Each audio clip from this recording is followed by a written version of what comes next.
He comes from a family of law and politics in Mount Pleasant. Now, Eddie Phipps has his own law firm, Phipps Law Firm. This past summer, he also ran for House District 110. In this special edition of Quentin's Close-Ups, I speak exclusively with him one-on-one. Eddie! Good morning. It's good to see you. Good to see you. I appreciate this. Let me address a little bit of the headline news right now. All right. This headline came from the Charleston City paper. Quote, after 13 years in business, King Street Grill closes shop. Let me read a part of the particular article. It says, due to non-renewal of its lease on Lower King Street Grill will close its doors for good on Sunday, August 28th. The latter, as you know, closed later last year, that is, with the owner citing uncontrollable circumstances. I know that you had some part in the King Street Grill. Correct. Let me ask you this. What circumstances were you guys able to control before the closing of the Lower King Street location? Quentin, that was probably the one question that I truly was unexpecting you to ask. I can't comment on it.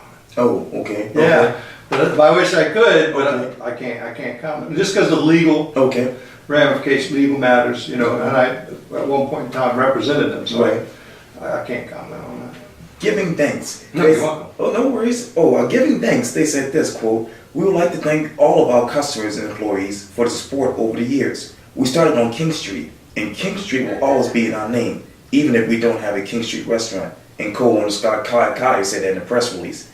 I'm wondering, where are you guys emotional with that? Knowing that you've had employees you have to lay off and, customers that you have to send someplace else? Sure. That would probably be a good question for Scott. Okay. Scott is the main proprietor. Okay. He's the operator, and he does a good job. Obviously, the company has grown as a whole, so I could get you in touch with him, and he would probably be the person to talk to. Let me turn to politics, because you were hoping to become a political figure in Columbia, representing District 110. Unfortunately, that didn't happen. Now you have the eventual nominee, Wayne Cogswell. And I know that you actually supported him, and you still do, because he has to go up against Alice Wakefield this fall. Right. But tell me, when you think of Williams Cogswell, what sticks out to you? William's a good guy. Yeah. He's a smart guy, and that was a fun process. I got to meet him, and as you go through that process and you go through the debates, you get to see how everybody does and carries themselves. Right. And William is very confident, and I think he'll do a good job for us. I was impressed with him, and Trey too. Trey did a really good job. Yes. Trey has a future, if he chooses to take that path. But he did a real good job. I was impressed with them both. And you had a lot of endorsements for your particular race. When you ran, you had heavy hitters such as Paul Godrich. You had former Mount Pleasant Mayor, Billy Squeals and others. I'm wondering, what is that one thing that still sticks out in your mind right now to say, well, dang it, this is probably why I lost? That's a funny process, the running for politics.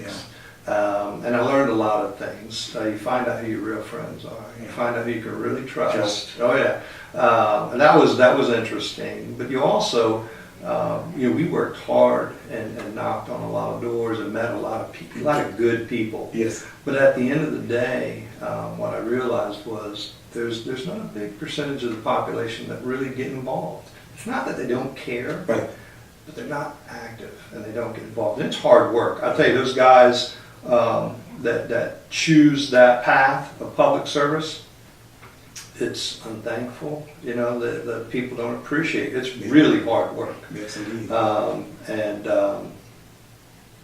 It's an interesting fact. Describe to me the following one word, because it's such a headline right now. 526. 526. Finish it. Okay, the LaGree Bridge. That was 2 words. Finish it. Yeah. Tell me, how do you reach that particular conclusion? Needs to be done. There's traffic issues, and I'm fortunate enough in my practice, and I said this when I was campaigning, that I could avoid traffic, and I do.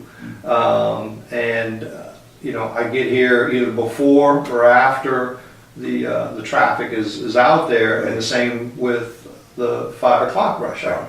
I either leave the office before, but usually I stay until after 6, so I can avoid it. Right? and I work late anyhow. So, but as of recently, the last few weeks, I've been moving around and got caught in Mount Pleasant traffic, I-26 traffic, and it's bad. Wow. It really is bad out there. Wow. And there's a lot of solutions that you can try to put up there, but as the population grows, Charleston's the #1 destination.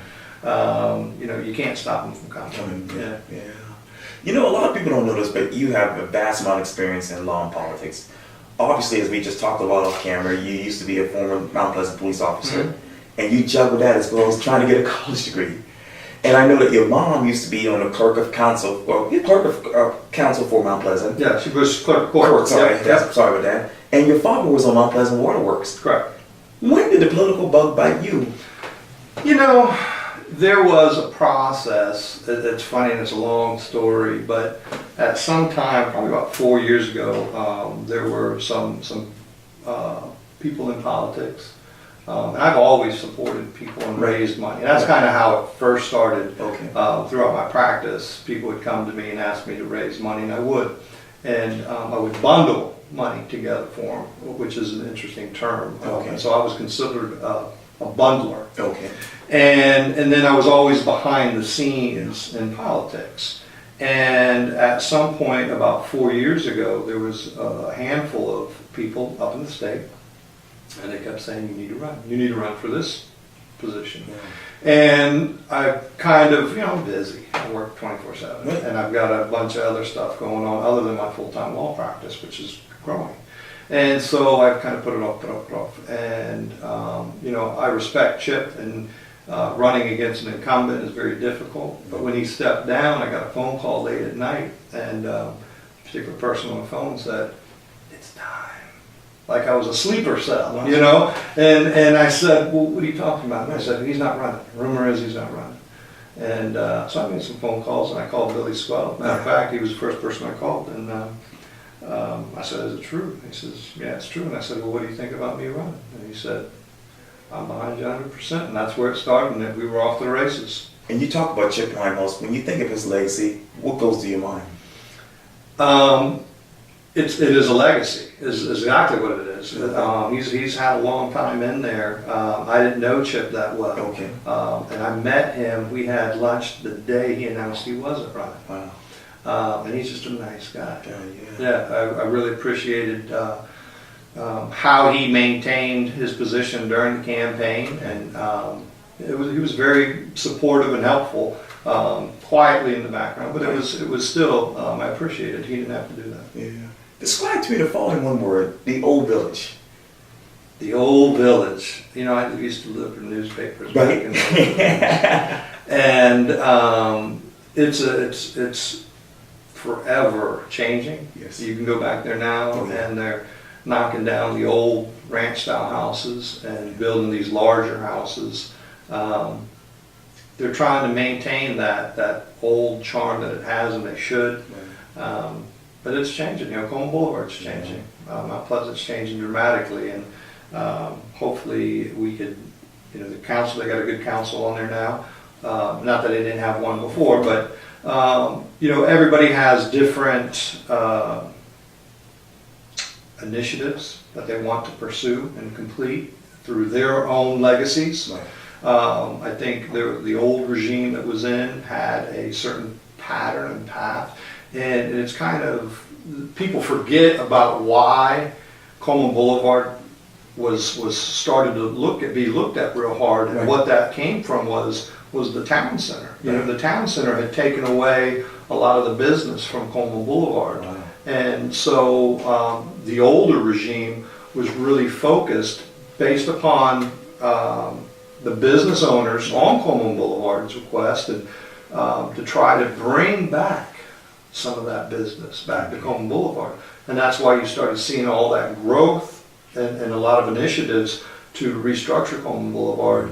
And now that it's to a point where it's really blown up, everybody's like, oh, well, Slow down. Wait a minute, let's reevaluate that, what we were thinking about. Right. Because it worked. Right.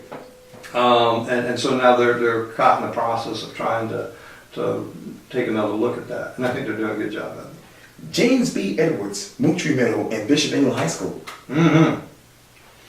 Love them all. They're all good schools. And you went there? I did. I went to James B. Edwards. I was one of the first classes to graduate from there. Actually, the crest that is for James B. Edwards, myself and a guy named Jody Fishburne designed that while we were in art class, and it's interesting that it still sits there. You know, and you think about people like Mr. Lee, Oh, yes. who was the principal there forever and ever and ever. You know, those guys were. He was, you know, a very big person in my life to try to emulate. He was just a good guy. Yeah. Yeah. Talk to me, Robert, about Joe's Seafood. Joe's Seafood. Joe's Seafood. Old school. Yes, yes. That came about. How did I get involved with Joe's Seafood? Well, I delivered newspapers in Old Village with a business, and one of my best friends, a guy named Delano Francis. I don't know if you know Del, but he's a partner of mine. We own Buzz Off Termite Pest Control together. We delivered newspapers together, and he had a job there washing dishes, and said, "Hey, come, you know, you can fill in and do this while I was in high school." And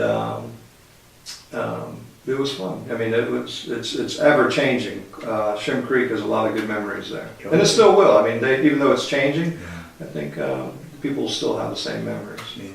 Your children. Beautiful, love them all. Yes. Yeah, they're fantastic, growing. I know. Yeah. One word to describe Eddie Phipps.